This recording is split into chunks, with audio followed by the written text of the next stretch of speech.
बेटा last class में हमने देखा था कि अगर हम किसी डेराइव्ड क्वांटिटी की बात करें तो हर डेराइव्ड क्वांटिटी फंडामेंटल क्वांटिटी से बनता है, या फिर एग्जैक्टली बोले तो फंडामेंटल क्वांटिटी के मल्टीप्लिकेशन और डिवीजन से बनता है। तो अब हम देखते हैं, अब हमारा आज का टॉपिक है डायमेंशंस। तो डायमेंशन का बेसिकली मतलब होता है कि जब हम डेराइव्ड क्वांटिटी को फंडामेंटल क्वांटिटी के टर्म्स में एक्सप्रेस करते हैं तो फंडामेंटल क्वांटिटी का कोई पावर होता है, उसी पावर को हम क्या बोलते हैं, डायमेंशंस बोलते हैं। तो सबसे पहले डायमेंशंस का डेफिनेशन देख लें। When derived quantity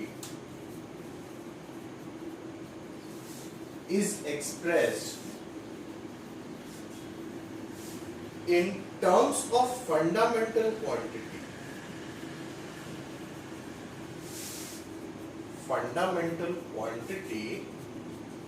then the power of fundamental quantity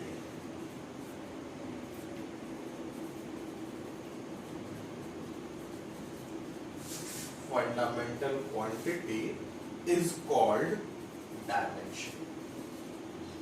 power of fundamental quantity को बेटा क्या बोलेंगे, डायमेंशन बोलेंगे। जैसे कि देखिए हमें पता है कि हमारे पास 7 फंडामेंटल क्वांटिटीज हैं और बाकी सारे क्वांटिटीज क्या है, बाकी सारे क्वांटिटीज डेराइव्ड है। तो हमको ये क्वांटिटी ले लेते हैं स्पीड। तो स्पीड इज इक्वल टू क्या होता है, डिस्टेंस अपॉन टाइम। और अगर हम डिस्टेंस अपॉन टाइम को लिखना चाहें तो डिस्टेंस एक तरीके का लेंथ है, तो ये क्या हो गया, लेंथ अपॉन टाइम। तो मतलब अगर हम इसे पावर ऑफ फंडामेंटल क्वांटिटी में लिखें तो स्पीड इज इक्वल टू हो जाएगा लेंथ टू द पावर 1 और टाइम टू द पावर -1। मतलब स्पीड का डायमेंशन लेंथ में 1 है और टाइम में -1 है, बाकी सारे फंडामेंटल क्वांटिटीज में 0। ठीक है, ये तो डायमेंशन हुआ 1 और -1। और ये जो आप इक्वेशन लिख रहे हैं, इस इक्वेशन को आप डायमेंशनल इक्वेशन या फिर डायमेंशनल फॉर्मूला बोलेंगे। हालांकि हम डायमेंशनल फॉर्मूला में symbols for fundamental quantities use करते हैं। तो सबसे पहले हम यही देख लेते हैं कि अगर हमें डायमेंशनल फॉर्मूला लिखना है तो हम कौन कौन से फंडामेंटल क्वांटिटीज के सिंबल यूज करेंगे। तो इन डायमेंशनल फॉर्मूला में हमारे पास लेंथ जो है वो कैपिटल L से डिनोट होता है, मास जो है वो कैपिटल M से डिनोट होता है, टाइम जो है वो कैपिटल T से डिनोट होता है, करंट जो है वो कैपिटल A से डिनोट होता है, टेम्परेचर जो है वो कैपिटल K से डिनोट होता है, अमाउंट ऑफ सब्सटेंस जो है वो MOL से डिनोट होता है, और ल्यूमिनस इंटेंसिटी जो है वो CD से डिनोट होता है। मतलब अगर डायमेंशन फॉर्मूला में आपको कहीं लेंथ आए तो आप L लिख देंगे, मास आए तो M लिख देंगे, टाइम आए तो T लिख देंगे, करंट में A लिखेंगे, टेम्परेचर में K लिखेंगे, अमाउंट ऑफ सब्सटेंस में मोल लिखेंगे, और ल्यूमिनस इंटेंसिटी में CD लिखेंगे। ठीक है, तो अगर हम इसका डायमेंशनल फॉर्मूला लिखना चाहें तो ये LT - 1 होता है। मतलब स्पीड इज इक्वल टू क्या हो गया, LT - 1। अब स्पीड का जो एक्चुअल फॉर्मूला है वो डिस्टेंस अपॉन टाइम है और स्पीड का डायमेंशनल फॉर्मूला LT - 1 है। तो एक्चुअल फॉर्मूला और डायमेंशनल फॉर्मूला को डिफरेंशिएट करने के लिए डायमेंशनल फॉर्मूला में हम हमेशा एक स्क्वायर ब्रैकेट लगाते हैं। केमिस्ट्री में स्क्वायर ब्रैकेट हम कंसंट्रेशन के लिए लगाते हैं, जबकि फिजिक्स में स्क्वायर ब्रैकेट हम किसके लिए लगाते हैं, डायमेंशंस के लिए। ठीक है, तो ये अगर आपको ध्यान में है तो हम और कुछ क्वांटिटीज, कुछ बेसिक क्वांटिटीज के डायमेंशंस को निकालेंगे। डायमेंशंस निकालने में जो बच्चे सबसे बड़ी गलती ये करते हैं कि वो डायमेंशंस याद रखना चाहते हैं। डायमेंशंस हम याद नहीं रखेंगे अगर हमें फंडामेंटल क्वांटिटीज में तोड़ना आता है, या फिर अगर हमें फॉर्मूले याद हैं तो हमें डायमेंशंस याद रखने की स्पेसिफिकली जरूरत नहीं है। ठीक है, तो देखिए अगला हम देखते हैं वेलोसिटी। तो बेटा वेलोसिटी का फॉर्मूला होता है displacement upon time. Displacement upon time, displacement एक तरीके का लेंथ ही है, और डिवाइडेड बाय टाइम। तो वेलोसिटी का जो डायमेंशनल फॉर्मूला हो गया वो हो गया बेटा LT-1। ठीक है। अब बेसिकली यहाँ पे जो जनरल फॉर्मूला यूज होता है जो बुक्स में लिखे जाते हैं वो M0 LT-1 लिखे जाते हैं। ठीक है। अब M0 LT-1 लिखे जाते हैं तो इसके पीछे एक बेसिक रीजन है। ठीक है। बेसिक रीजन ये है कि हमें पता है कि पहले ये 7 फंडामेंटल क्वांटिटीज नहीं थे, पहले सिर्फ 3 ही फंडामेंटल क्वांटिटीज थे और इन 3 फंडामेंटल क्वांटिटीज से ही बहुत सारे क्वांटिटीज डिराइव होते हैं, इसलिए हम इन 3 में ही लिखते हैं। तो जरूरी नहीं है कि आप M0 लिखें। अगर आप K0 छोड़ रहे हैं, A0 छोड़ रहे हैं, भाई अगर हमें डायमेंशन लिखना हो तो हमें ऐसे लिखना चाहिए था M0 LT-1 K0 A0 CD0 MOL0, तब तो ये इसका एग्जैक्ट डायमेंशनल फॉर्मूला होगा। तो आप ये भी लिख सकते हैं, ये भी लिख सकते हैं और ये भी लिख सकते हैं, टेक्निकली गलत कोई सा भी नहीं। ठीक है। तो वेलोसिटी का बेटा डायमेंशन आ गया LT-1। अभी अभी हमने स्पीड का भी डायमेंशन निकाला था LT-1। तो देखिए स्पीड जो है वो एक स्केलर क्वांटिटी है और वेलोसिटी जो है वो एक वेक्टर क्वांटिटी है, दोनों का डायमेंशन बेटा LT-1। तो डायमेंशन जो है वो स्केलर और वेक्टर में डिस्टिंग्विश नहीं करता है, डायमेंशन जो है वो स्केलर और वेक्टर में डिस्टिंग्विश नहीं करता। ये डायमेंशनल एनालिसिस का एक डीमेरिट होता है। ठीक है। दूसरा, स्पीड का भी डायमेंशन LT-1 और वेलोसिटी का भी डायमेंशन LT-1, मतलब दो अलग क्वांटिटीज के डायमेंशन सेम हो सकते हैं। दो अलग क्वांटिटीज के डायमेंशन सेम है मतलब dimensional formula is not unique. Dimensional formula unique नहीं होता है, एक ही डायमेंशनल फॉर्मूला आपके अलग अलग क्वांटिटीज के हो सकते हैं। ठीक है।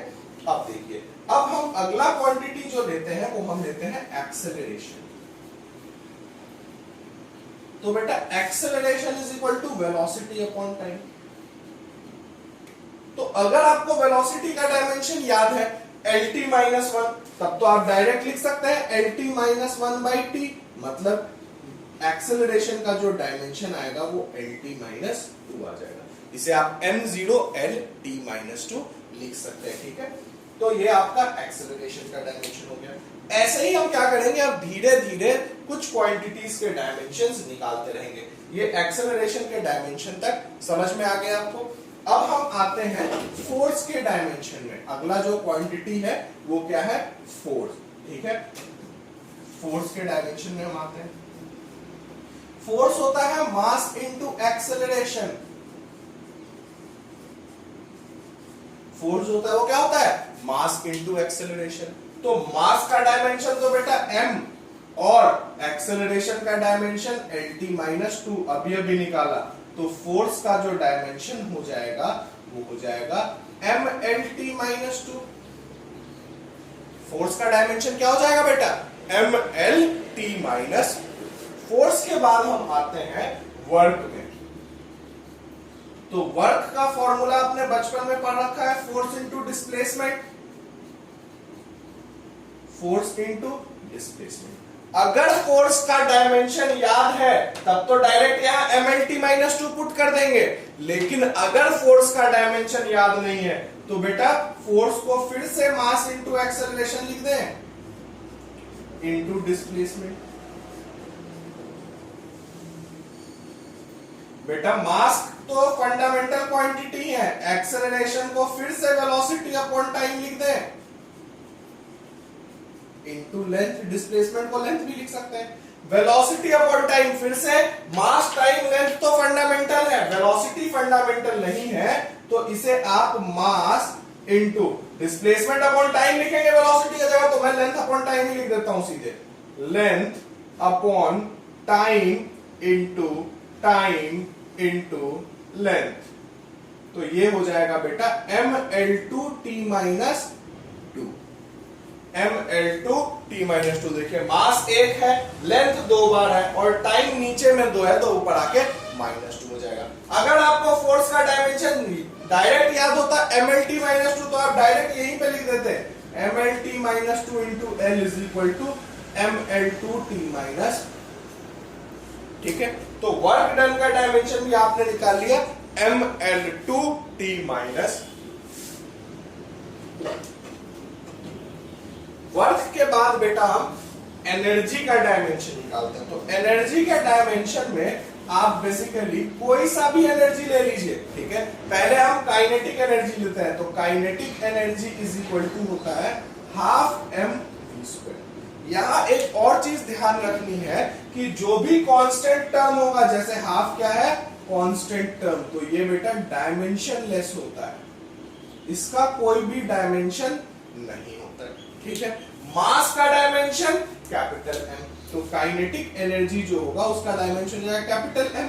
और वेलोसिटी अगर याद हो अभी निकाला LT-1, लेकिन यहाँ वेलोसिटी का स्क्वायर है तो LT-1 का स्क्वायर, तो बेटा काइनेटिक एनर्जी का जो डायमेंशन हो जाएगा वो हो जाएगा ml2t-2, ठीक है, काइनेटिक एनर्जी। अब आपने एक और फॉर्मूला पढ़ा होगा, potential energy is equal to m into g into h. क्या पढ़ा था बेटा, m into g into h, mass into g क्या है, एक्सेलरेशन ड्यू टू ग्रेविटी। तो बेटा मास का डायमेंशन तो m होगा, एक्सेलरेशन ड्यू टू ग्रेविटी का डायमेंशन LT-2 जो एक्सेलरेशन का डायमेंशन होता है, अभी पढ़ा, इंटू h क्या है, हाइट, हाइट मतलब लेंथ, तो ये l, तो ml2t-2। तो यहां से क्या पता चल रहा है कि अगर आपके पास काइनेटिक एनर्जी हो उसका डायमेंशन भी ml2t-2 और पोटेंशियल एनर्जी हो उसका भी डायमेंशन ml2t-2। तो यहां से बेटा आपको यह समझ में आ गया कि एनर्जी कोई सी भी हो, काइनेटिक एनर्जी हो, लाइट एनर्जी हो, हीट एनर्जी हो, साउंड एनर्जी हो, डायमेंशन तो ml2t-2 ही रहेगा। फिर से देखिएगा, वर्क और एनर्जी का जो डायमेंशन है वो सेम है, ठीक है। कभी कभी नीट या जेईई में ये क्वेश्चन आ जाता है कि आप ऐसे क्वांटिटीज, 4 क्वांटिटीज दिए रहेंगे, बोलेंगे कि इनमें से कौन सा पेयर है, जैसे बोलेंगे पेयर है फोर्स और energy, energy and work, pressure and energy, energy and strain, इनमें से कौन सा पेयर है जिसका डायमेंशन इक्वल है। तो बेटा डायमेंशन किसका इक्वल होता है, एनर्जी एंड वर्क का, तो हम एनर्जी एंड वर्क वाले ऑप्शन में टिक मार के आगे निकल जाएंगे, ठीक है। एनर्जी का डायमेंशन निकाल लिया।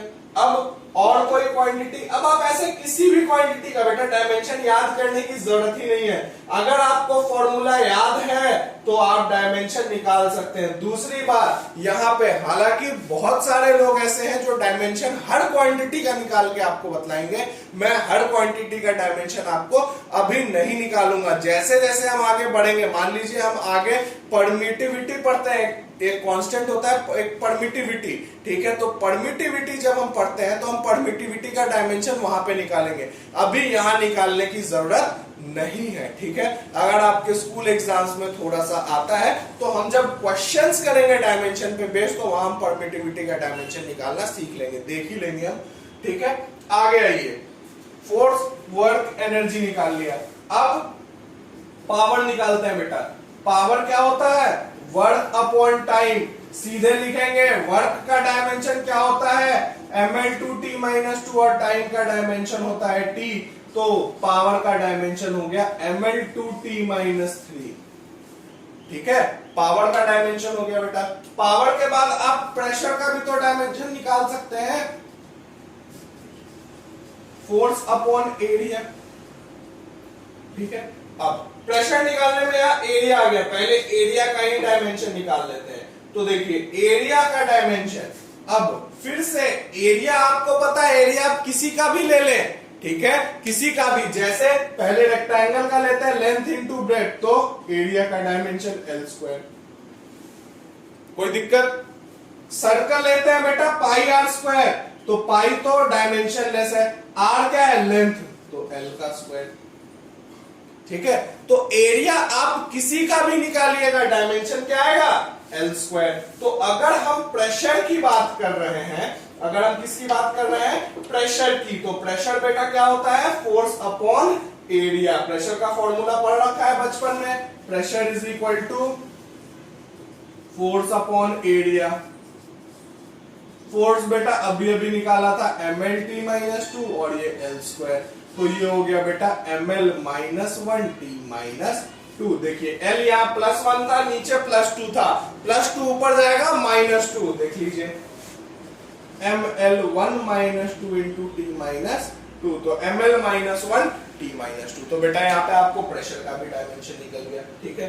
प्रेशर के बाद आपके पास स्ट्रेस आता है। स्ट्रेस और प्रेशर का डायमेंशन क्या होता है, सेम। यहीं पे ब्रैकेट में स्ट्रेस भी लिख लेते हैं, तो स्ट्रेस और प्रेशर का डायमेंशन बेटा सेम आता है। तो डायमेंशन निकालने के लिए आप देख रहे हैं कि यहाँ पे आपको फॉर्मूला याद होना चाहिए, ठीक है। अगर आपको फॉर्मूला याद नहीं है तो आप डायमेंशन नहीं निकाल पाएंगे। डायमेंशन हम कभी भी याद नहीं करेंगे, हमें फॉर्मूले याद करने हैं जिन फॉर्मूले से निकलता है। जैसे कि न्यूटन्स लॉ ऑफ ग्रेविटेशन हमें बतलाता है कि F is equal to G m1 m2 by R square. बेटा यहाँ G जो है इसे आप यूनिवर्सल ग्रेविटेशनल कांस्टेंट बोलते हैं। इसे आप क्या बोलते हैं, यूनिवर्सल ग्रेविटेशनल कांस्टेंट। और यूनिवर्सल ग्रेविटेशनल कांस्टेंट की आपको अब डायमेंशन निकालनी है। तो ये देखिए बेटा इक्वेशन सॉल्व करने की तरीके से हो गया। अब G की वैल्यू आपको निकालनी है, तो G को एक तरफ रख देंगे, बाकी सारी चीज दूसरे तरफ। तो देखिए बेटा G को एक तरफ लिख दिया तो ये हो जाएगा एफ आर स्क्वायर, कंफ्यूजन ना हो इसीलिए इधर ही लिख देता हूं, बहुत बच्चों को कंफ्यूजन हो जाता है, इज इक्वल टू G। कोई दिक्कत बेटा? अब F की डायमेंशन आपको पता है बेटा, F की डायमेंशन क्या होती है, फोर्स की डायमेंशन mlt-2 इंटू रेडियस तो लेंथ होगा ना बेटा, तो लेंथ का square by m1 into m2 मतलब m इंटू m से m तो कट गया बेटा, l square into l square, l cube हो जाएगा। तो बेटा ये आ गया m-1 l क्यूब t-2। तो यहां पे आपने ये डायमेंशन किसका निकाला, यूनिवर्सल ग्रेविटेशनल कांस्टेंट का, ठीक है। तो अगर आपको फॉर्मूला पता है तो आप किसी का भी डायमेंशन निकाल सकते हैं, ठीक है। एक और क्वांटिटी लेके देखते हैं जो कि आपके पास क्या है, डायमेंशनलेस है। हम प्लेन एंगल लेते हैं। प्लेन एंगल, नॉर्मली एंगल का फॉर्मूला आप बचपन में पढ़े होंगे, आर्क अपॉन रेडियस। बेटा आर्क भी लेंथ है और रेडियस भी लेंथ है, तो ये क्या हो जाएगा बेटा, लेंथ अपॉन लेंथ कैंसिल, तो ये हो जाएगा m0 l0 t0। तो plane angle is a dimensionless quantity. वैसे ही आप कोई सा भी ट्रिग्नोमेट्रिक रेशियो लीजिए, मैं समझाने के लिए आपको साइन थीटा ले रहा हूं। साइन थीटा क्या होता है बेटा, perpendicular upon hypotenuse. Sine theta होता है परपेंडिकुलर अपॉन हाइपोटेनस। अब बेटा किसी ट्राइंगल में परपेंडिकुलर भी लेंथ और हाइपोटेनस भी लेंथ, तो ये क्या हो जाएगा, फिर से m0 l0 t0। मतलब ट्रिग्नोमेट्रिक रेशियो कोई से भी हो, क्या है बेटा, डायमेंशनलेस। प्लेन एंगल क्या है, डायमेंशनलेस। तो आपको डायमेंशनलेस क्वांटिटीज भी अलग से ध्यान में रखने पड़ते हैं कि कौन कौन से डायमेंशनलेस क्वांटिटीज हैं। तो होमवर्क आज आपका ये रहेगा कि आप कम से कम 5 डायमेंशनलेस क्वांटिटीज अपने बुक में, जो सी भी बुक है आपके पास, एनसीईआरटी में एक चार्ट गिवन होगा, उस चार्ट में से 5 डायमेंशनलेस क्वांटिटीज निकाल के याद करें, ठीक है। ये तो बेटा हो गया कुछ क्वांटिटीज। अब कुछ और क्वांटिटीज में आते हैं। अब आपको देखिए पता है current is equal to charge upon time. बेटा करंट ध्यान दीजिएगा फंडामेंटल क्वांटिटी है, टाइम तो फंडामेंटल क्वांटिटी ध्यान ही रहता है। तो हमें यहाँ चार्ज का डायमेंशन निकालना होगा, तो charge is equal to I into T. मतलब आई को, करंट को डायमेंशनल फॉर्मूला में ए से डिनोट करते हैं और टाइम को टी से डिनोट करते हैं। तो चार्ज का जो डायमेंशनल फॉर्मूला है वो क्या हो गया बेटा, ए इंटू टी, ठीक है। ऐसे ही हम पोटेंशियल पे आते हैं। V is equal to W upon Q. Potential का फॉर्मूला भी आपने क्लास 10th में पढ़ रखा है, V is equal to W upon Q.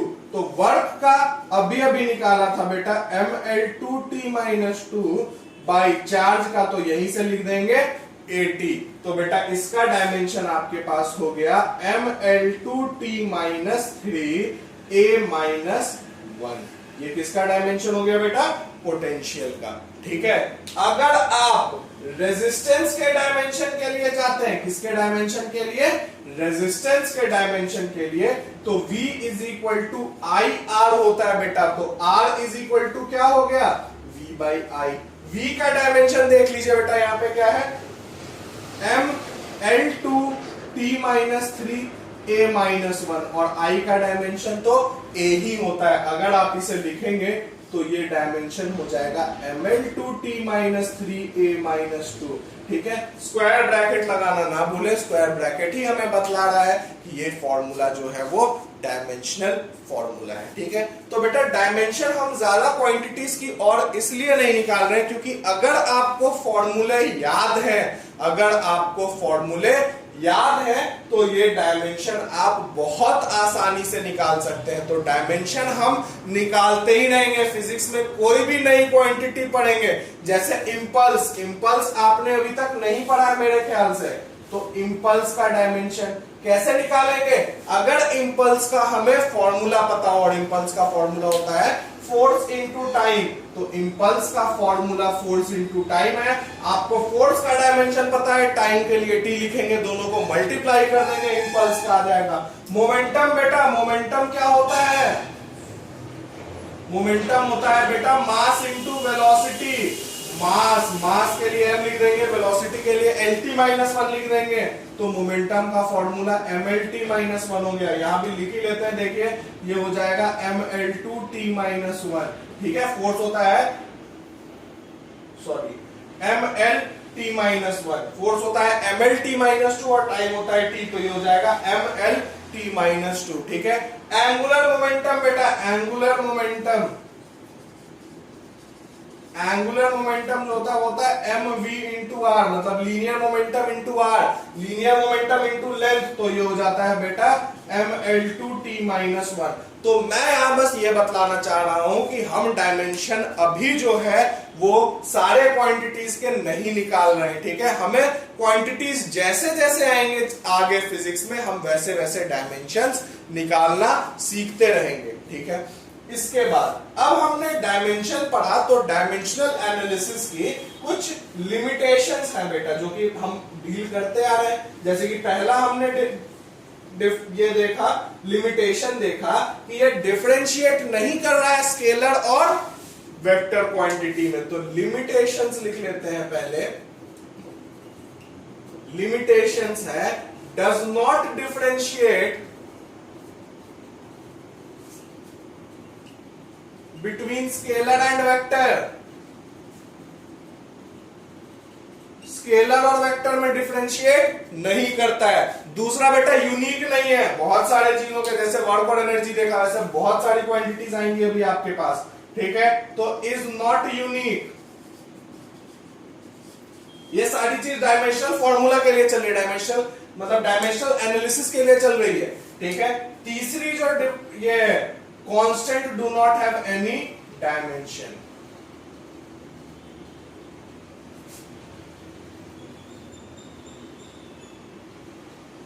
तो बेटा तीन मेजर लिमिटेशन है हमारे पास डायमेंशनल एनालिसिस के, ठीक है। डायमेंशनल एनालिसिस के आपके पास तीन मेजर लिमिटेशन है। तो बेटा इस क्लास में हमने सिर्फ यही पढ़ा कि डायमेंशन क्या होता है। डायमेंशन क्या होता है एक बार फिर से रिवाइज कर लेंगे। डायमेंशन, अगर हम किसी डिराइव्ड क्वांटिटी को फंडामेंटल क्वांटिटी के पावर में एक्सप्रेस कर रहे हैं तो उस फंडामेंटल क्वांटिटी का पावर जो होता है वो डायमेंशन कहलाता है, ठीक है।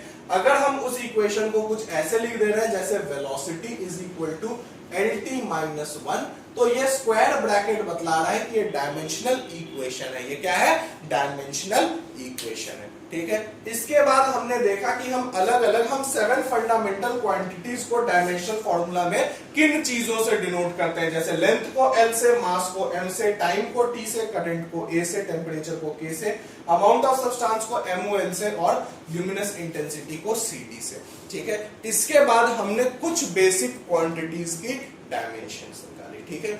अगले क्लास में हम देखेंगे कि इस डायमेंशनल एनालिसिस के क्या यूज होते हैं। तो अगर आप पढ़ना चाहते हैं तो आप पढ़ सकते हैं यूजेस ऑफ डायमेंशनल एनालिसिस।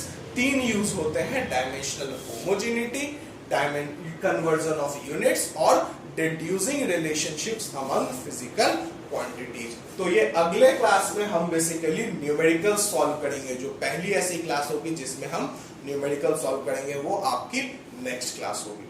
ठीक है बेटा, आज इतना ही पड़ता है। Thank you.